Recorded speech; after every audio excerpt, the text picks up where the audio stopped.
what you're saying is that it's much broader. The digital transformation not only incorporates AI and deep learning and so on, but it also incorporates all these other new technologies, hyperlocal and so on, which are impacting our daily lives.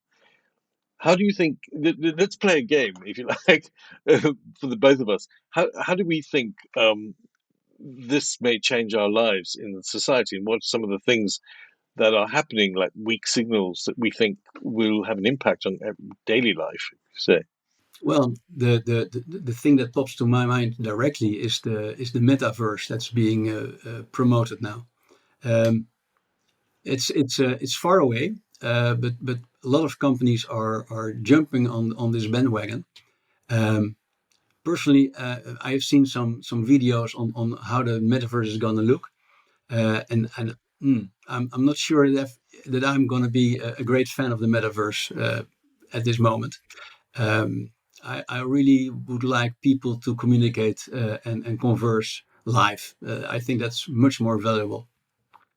Um, Another thing is what really surprises me is the non-fungible tokens. I mean, you pay a lot of money for something that you don't own, but you have a sort of ownership certificate. All the people can use it, and you own it, but you don't really own the IP. So I don't get that yet, but maybe I'm not smart enough for that. I can tell you my own experience. I want to continue this experiment, but my own experience, I wanted to learn about NFTs, and an artist who I like and collect launched a print version of his art, and you could buy, a piece of art like normal. But he also, at the same time, launched an NFT version, and what you were able to do was purchase the token. I had to get a digital wallet in order to do this, and then you could use the token and I can trade that token to anybody for money or cryptocurrency or whatever. But what it means is that the person at some point in the future, there's no date, can actually come to the gallery and exchange that token for the real thing, or they can choose to not use that, and then the real thing is going to be destroyed, and they will continue to trade the token. And for me, it was a fantastic opportunity to spend a little bit of money to learn what this means. And what I learned was that it's actually about a token. What you're doing is you're trading a token, a thing. You don't own it, but you have the right to trade it. Um, and what was fun was I could have traded it back into the real thing, which I've not chosen to do just yet.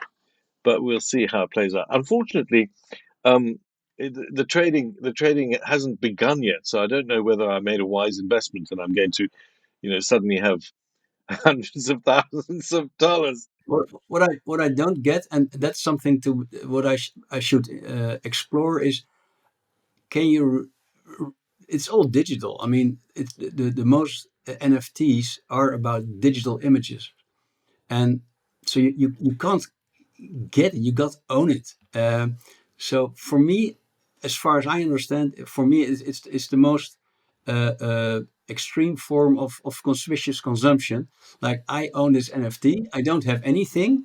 I can trade it, but I don't have it. It's like having a car or buying a car which everybody can drive, and say I own it, but actually you don't own it. I mean, I don't get it. Well, Volvo are now offering subscription service. So you purchase a subscription to a Volvo. That means they give you a car to drive around, and they're essentially helping you with transportation. But you don't own the car. You just subscribe to this piece of transportation, which Yeah, that's a different thing. There you have you get let's say a a physical, service.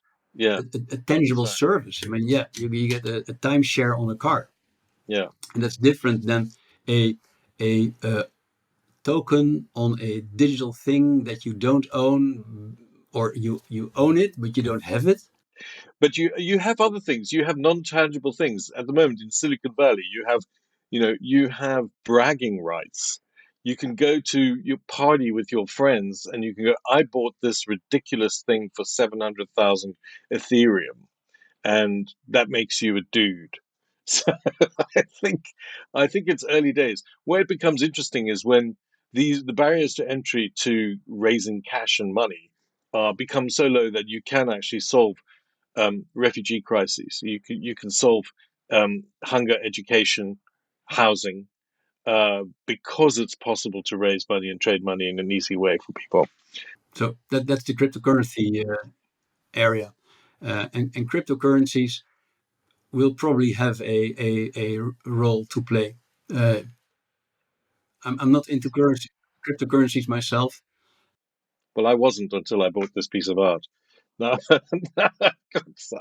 I had a student who 8 years ago was saying to me, "Garrick, you've got to get Bitcoin," and he's done very well. But he got in really early days. But I never did. I never did. I don't know why. I think I like to watch and see where it's going.